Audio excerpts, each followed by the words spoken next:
24절 다윗이 들에 숨으니라. 초하루가 되매 왕이 앉아 음식을 먹을 때에. 자, 이제 드디어 다윗과 요나단이 사울의 마음을 확인할 수 있는 날이 왔습니다. 다윗은 먼저 요나단과 약속한 대로 들에 나가서 숨기로 했었죠.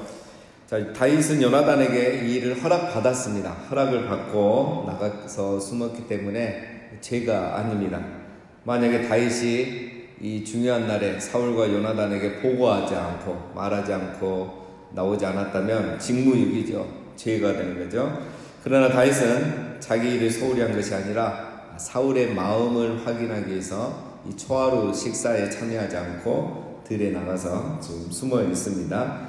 25절 왕은 평시와 같이 벽 자기 자리에 앉아있고 요나단은 서있고 아브넬은 사울 곁에 앉아있고 다윗의 자리는 비었더라. 자, 이제 초하루가 되니까 초하루 제사를 드렸겠죠. 드린 후에 이제 식사 자리가 시작이 되었습니다. 자, 사울은 평상시처럼 벽 옆에 자기 정해진 자리에 앉아 있었고 요나단은 서 있었고.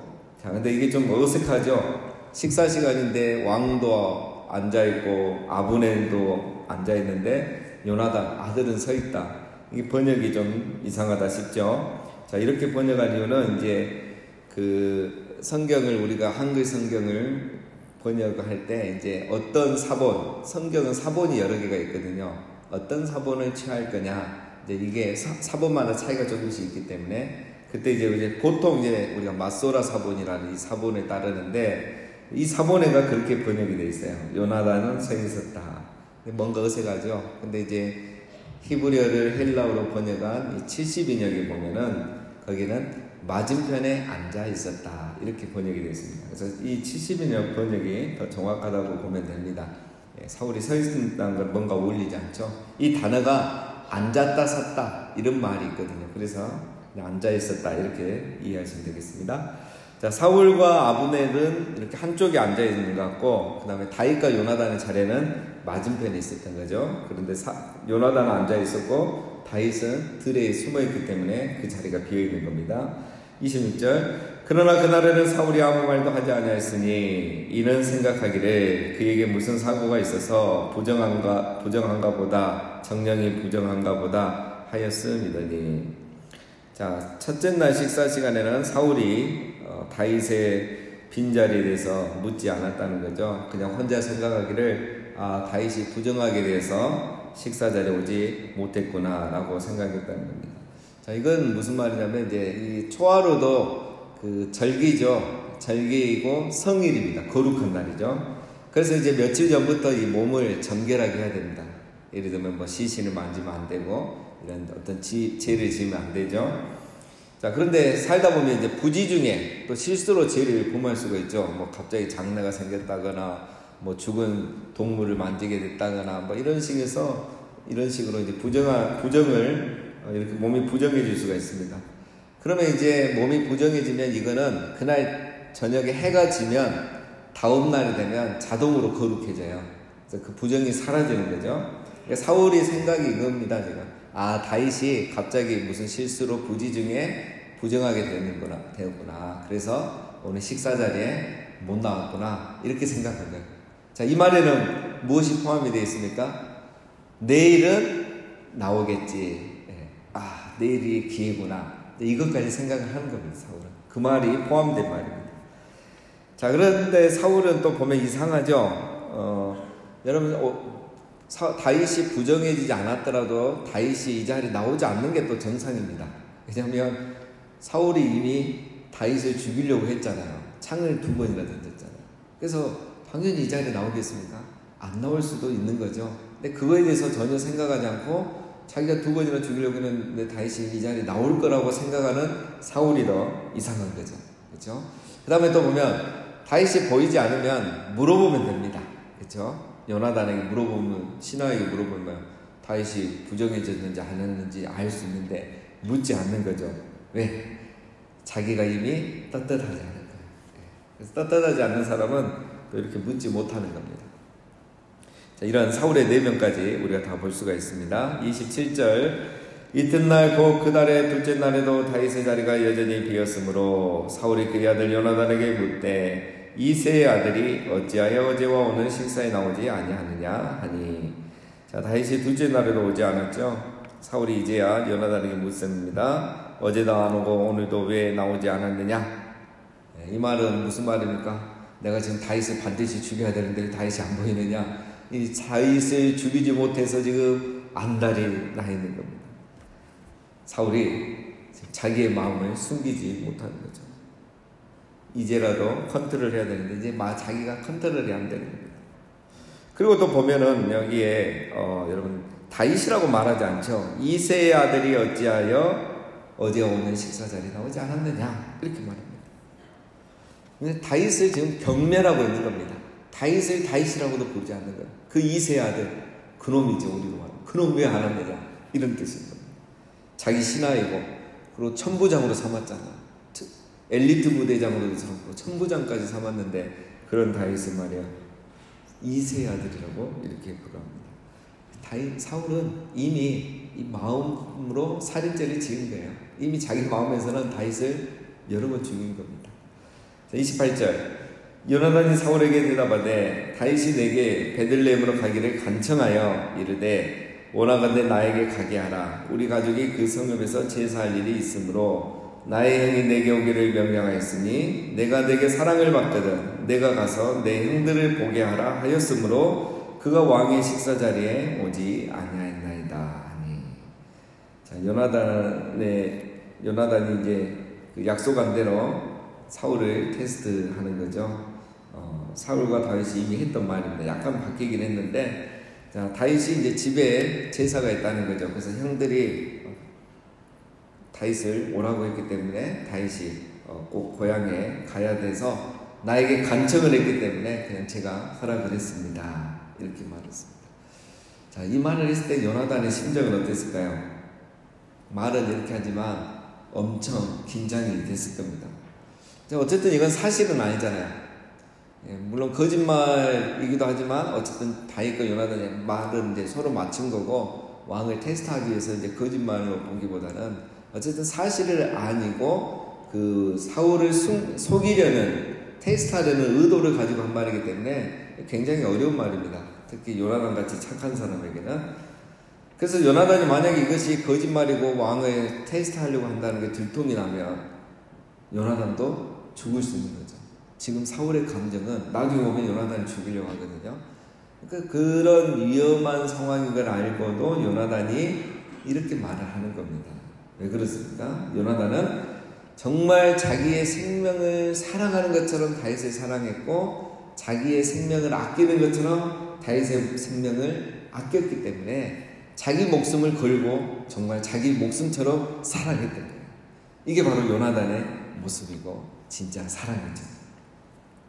자, 30절 사울이 요나단에게 화를 내며 그에게 이르되 회영무도한 계집의 소생아 내가 이새 아들을 택한 것이 내 수치와 내 어미의 벌거벗은 수치됨을 내가 어찌 알지 못하랴. 자, 사울이 역시 요나단에게 이제 화를 내죠. 근데 좀 말을 아주 거칠게 하면서 심하게 하고 상처를 줍니다. 회영무도한 계집의 소생아. 이 누굴 말합니까? 자기 아내를 유혹하고 있어요. 그리고 자기 아들의 어머니잖아요. 근데 그 아들 앞에서 자기 아내를, 그 어머니를 폐영무도한 계집이라고 말하죠. 이어서 나오는 뒤에 말도 자기 아내를 굉장히 욕하는 말입니다. 모독하는 말이에요. 자, 분노 제조리 내지 않으면 이렇게 사람이 나오죠. 그냥 야 이놈아 정신 차려라 이러면 되는데 괜히 자기 엄마 아내까지 갔다가 싸잡아서 상처를 주는 거예요. 지금 이 일이 자기 아내와 요나단의 어머니와 무슨 상관이 있습니까? 아무 상관이 없잖아요. 팩트만 가지고 이야기해야지 여러분 사람의 자존심에 상처를 주면 안 되는 거죠. 사울은 지금 자기 아들의 가슴에도 상처를 주고 있습니다. 여러분 우리가 싸우다가 감정이 심해지면 어떻게 합니까? 네 아버지 누구야? 네 학교 어디 나왔어? 당신 고향이 어디야? 뭐 이제 이런 게 나오기 시작하잖아요. 이런 말을 하면 안 되는 거죠. 팩트만 가지고 그 사실만 사건만 가지고 이야기를 하고 싸우면 뒤끝이 없이 딱 끝나고 또 화해하기도 좋은데 왜 우리가 화해가 안 되냐면 이 감정에 상처를 주는 거예요. 왜 여기서 요나단의 어머니 자기 아내를 건드냐 이거죠. 이건 아닌 거죠. 그래서 우리가 어떤 일이 있을 때는 여러분 사실 사건만 가지고 얘기를 해야 되는 겁니다. 자, 사울이 이렇게 하는 거는 지금 자기 컨트롤이 안 되는 겁니다. 지금. 자, 31절 이세 아들이 땅에 사는 동안은 너와 내 나라가 든든히 서지 못하리라. 그런즉 이제 사람을 보내어 그를 내게로 끌어오라. 그는 죽어야 할 자이니라 한지라. 자, 31절에 이제 사울이 화가 난 이유입니다. 은연중에 말하지만 자기 속마음을 다 드러내버렸죠. 너의 섣부른 행동이 너와 내 나라가 든든히 서지 못하게 할 것이다. 이 말은 내가 다윗을 살려줬기 때문에 이제 다윗이 왕이 될 것이다. 이제 너는 왕이 못 되고 너와 나의 나라는 끝났다. 우리 시대는 끝났다. 너의 섣부른 행동 때문입니다. 이 말이죠. 이것도 여러분 누구의 생각입니까? 자기의 생각이에요. 요나단은 왕이 될 마음이 없어요. 그리고 이미 하나님이 다윗을 왕으로 세웠다는 것도 알아요. 그래서 자기는 마음을 비웠습니다. 근데 사울은 자기 욕심으로 사람을 보고 세상을 보고 상황을 보는 거죠. 그러니까 이렇게 말하면서 자기의 속마음이 드러나 버리는 겁니다. 우리가 이럴 때가 많죠. 자, 사울은 어쨌든 아들에 대한 강한 배신감이 들었을 겁니다. 그래서 사울을 지금 사람을 보내서 당장 다윗을 잡아오라고 합니다. 사울의 목표는 여러분 지금 뭐가 됐습니까? 왕이면 국정을 잘해서 국민들을 잘 살게 하는 게 사울의 목표가 되죠. 왕의 목표. 그런데 이 왕이 미천한 목동 하나 잡아 죽이는 게 그의 인생의 목표가 된 거예요. 사람이 악해지면 이렇게 되는 겁니다. 사람이 악해지면 이리 돼요. 자기의 사명이 보이지 않고 자기의 사사로운 감정이 앞서버려요. 해야 할 일이 많고 하나님 내게 주신 사명이 많은데 그 사적인 감정 하나 해결하는데 모든 걸 다 걸어버리는 거죠. 그래서 그 싸우는데 힘을 다 빼버려요. 개인도 그렇고 공동체도 그렇고.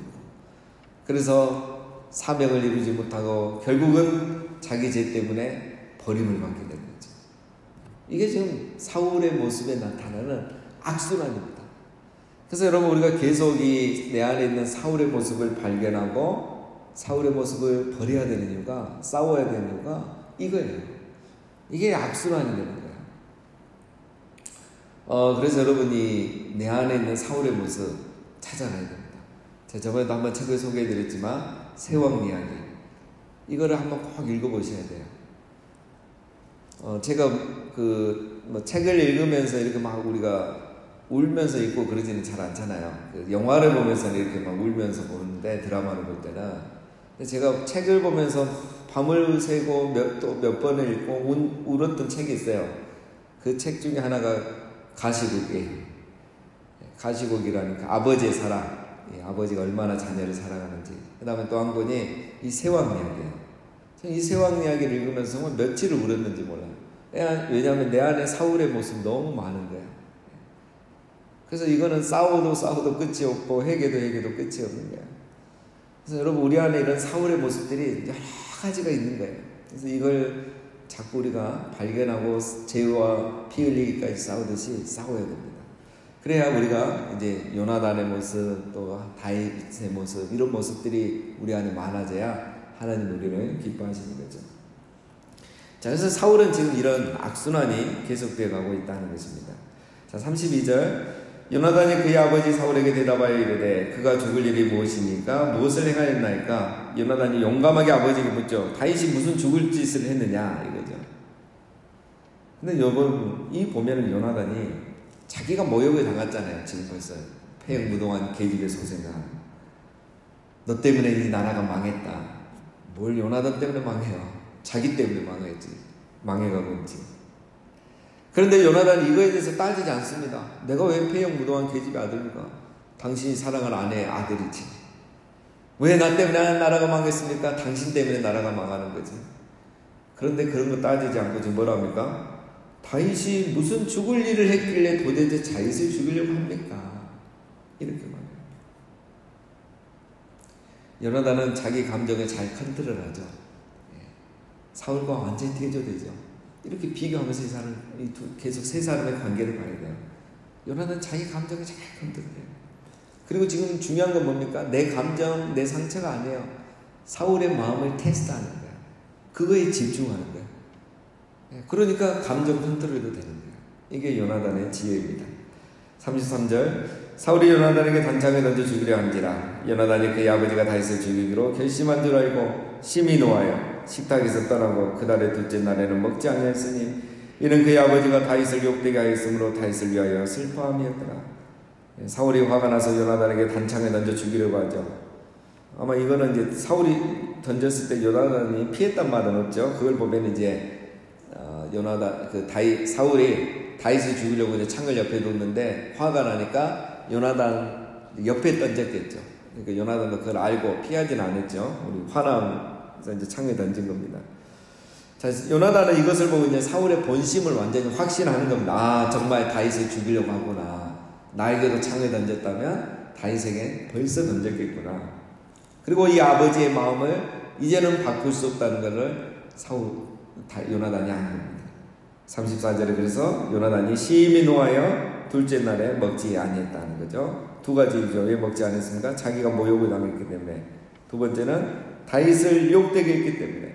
근데 요나단은 첫 번째보다 두 번째가 더 화가 난 겁니다. 자, 여러분 오늘 우리는 이 두 사람의 모습을 또 보게 됩니다. 한 사람의 모습은 탐욕에 사로잡힌 자, 다윗을 죽이려는 사울의 모습이죠. 또 한 사람은 하나님의 뜻에 따라 사는 자, 바로 다윗을 살려는 요나단입니다. 오늘 이 두 사람의 모습 중에 내 안에 어떤 사람의 모습이 더 많은가 우리는 또 살펴봐야 됩니다. 여러 가지 적용할 수 있습니다. 나는 나 때문에 화난가? 요나단처럼 이렇게 하나님의 교회가 욕되고 하나님의 성도가 욕먹는 게 더 화가 나는 사람인가? 이런 것들을 통해서 우리 안에 있는 세 사람의 모습을 계속 발견해가는 겁니다. 자, 여러분 우리는 오늘 또 사울에게 집중해야 된다. 여러분 사울은 이미 탐욕에 사로잡혀 있는 사람입니다. 자기 욕심대로 하기 위해서 충신 다윗을 죽이려고 할 뿐 아니라 자기 아들까지 탐욕을 방해하는 자기 아들까지 죽이려고 했던 사람이 사울입니다. 여러분 탐욕은 눈이 멀어지게 하는 거예요. 탐욕에 사로잡히면 눈이 멀어지고 자기 가족도 눈에 들어오지 않습니다. 친한 친구도 충성된 부하도 사랑하는 가족도 눈에 들어오지 않게 하는 게 바로 이 탐욕입니다. 인간의 죄는 탐욕에서 시작됩니다. 여러분 선악과를 먹으려는 거 탐욕에서 시작되는 거예요. 하나님 다음 가는 존재가 하나님처럼 되려고 하는 게 선악과를 먹는 거예요. 다 가진 존재가 하나님마저 가지려고 하는 게 탐욕입니다. 탐욕은 무서운 거예요. 오늘 이 시대에 우리가 이기지 못하는 죄가 바로 탐욕입니다. 탐욕. 여러분 어떻게 하면 우리가 탐욕을 이길 수 있을까요? 어떻게 하면 탐욕을 이길 수 있을까요? 탐욕을 이기려면 탐욕 안 해야지 하면 절대 못 이깁니다. 탐욕은 반대정신으로 이길 수 있습니다. 반대정신. 그 첫 번째가 뭐냐면 탐욕의 반대는 만족이 아니고 자족입니다. 여러분. 만족을 찾으려고 하니까 탐욕에 빠져버리는 거예요. 오늘 현대인들이 다 속습니다. 만족을 찾아다니니까 결국 탐욕에 빠지는 거죠. 끝없이 불만족스럽거든요. 자족해야지 여러분 탐욕으로부터 자유할 수 있는 줄 믿습니다. 자족해야 돼요. 요즘 사람들이 자족하지 못합니다. 자족하지 못해요. 그 증상 중에 여러분 몇 가지가 있는데 새벽이라 간단히 첫 번째가 예를 들면 명품이에요. 명품. 여러분 우리나라 사람이 지금 다 탐욕에 빠져간 이유가 이걸 보면 알 수 있어요. 우리 세계 명품 소비 1위가 우리 한국입니다. 코로나 기간에 이 유명한 명품 회사들 다 살려준 나라가 우리 한국이에요. 여러분 명품이 나쁜 게 아니라 탐욕을 부리는 게 나쁜 거예요. 끝없이 이게 끝이 없어요. 끝이. 그래서 요즘 젊은 사람들은 10에 1조 안 해도 가방 자랑스럽게 메고 다니는 거예요. 탐욕이에요. 자기 만족을 태우기 위해서 이거 하나님 것도 다 그걸로 가버리는 거죠.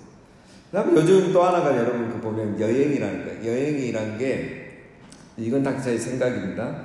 여행이라는 게 여러분 힐링의 수단이 아니라 요즘은 탐욕을 채우는 수단이 되고 있어요. 그렇게 이제 세상에 우리를 붙이긴 거예요. 똑같이 여행을 가도 힐링으로 다니는 사람이 있고 탐욕으로 다녀오는 사람이 있는 겁니다. 여행은 여러분 배움이고 힐링이죠. 치유입니다. 그런데 요즘은 뭐죠? 남들 가는 여행 나도 가야 되는 거예요. 이게 바뀌어가고 있는 거죠. 전에하고 다릅니다, 여러분. 똑같은 여행을 가도 다르게 가야 되는 거예요. 뭐 아침이니까 이 정도만 얘기하고요. 그 다음 두 번째, 마지막 한 가지가 탐욕을 이기려면 감사입니다. 감사. 탐욕의 반대는 감사예요. 감사가 탐욕을 이기게 합니다. 자족하면 감사하게 되고 감사하면 탐욕을 이기게 돼요. 우리 교회 어르신들은 감사를 정말 잘합니다. 우리 교회 성도님들은. 그래서 늘 감사의 제목을 보면 넘치고요. 감사 예물도 많이 드리시고요. 보면 또 굉장히 작은 일들까지도 감사를 다 하셔요. 읽어보면 감동됩니다. 여러분, 내가 은혜가 떨어지죠? 막 탐욕, 불만이 많아지죠? 예배를 드려도 은혜가 안 되고 설교를 들어도 은혜가 안 되죠? 은혜 받는 비결이 있습니다. 주보 간지에 있는 감사 제목 감사헌금 제목을 읽어보십시오. 은혜가 됩니다. 야, 어찌 이런 일에 감사를 할까? 나는 이거 당연하다고 생각하는데 이 성도님들의 그 감사 제목을 읽어보십시오. 감동이 됩니다. 여러분, 감사가 탐욕을 이깁니다. 감사가 없다는 것은 여러분 은혜로 살지 않는단 말이에요. 그래서 은혜가 없으니까 감사가 안 나오는 거예요. 자기 힘으로 열정으로만 잘 살 수 있다고 생각하니까 감사가 나오지 않습니다. 그러면 무엇이 문제입니까? 교회는 나오지만 신앙생활이 아니라 종교생활을 하고 있다는 거예요. 그 기간만큼은 적어도. 그래서 우리가 이것을 조심해야 됩니다. 오늘 사울은 자족하지 않았죠. 감히 처음에는 내가 어찌 이스라엘의 왕이 되랴 그렇게 겸손했던 사울이 어느 순간부터 자족하지 못한 거예요. 내가 하나님 손에 쓰임받았다는 것만으로도 감사하고 내가 실수했기 때문에 이제 물러나야 된다는 것도 감사하고 그래도 하나님이 나를 죽이지 않고 물러나게 하고 다음 왕을 세워서 나라가 잘 이어져 가겠다는 것에 감사하며 쉽게 물러날 수 있는 일은 자족하지 않으니까 감사하지 못하고 그래서 탐욕을 부리기 시작했던 거예요. 이게 오늘 사울 안의 모습이고 그래서 그의 인생에 계속 이렇게 내리막길을 갈 수밖에 없는 것입니다. 여러분, 오늘 하루 우리가 살아가면서 모든 상황에 자족하고 감사하면서 탐욕으로부터 자유하시고 그래서 승리하시고 오늘도 우리에게 주어진 사명을 잘 감당하면서 살아가면서 그리스도의 사랑을 실천하면서 살아가시는 우리 모두가 되시기를 주님의 이름으로 축원드립니다.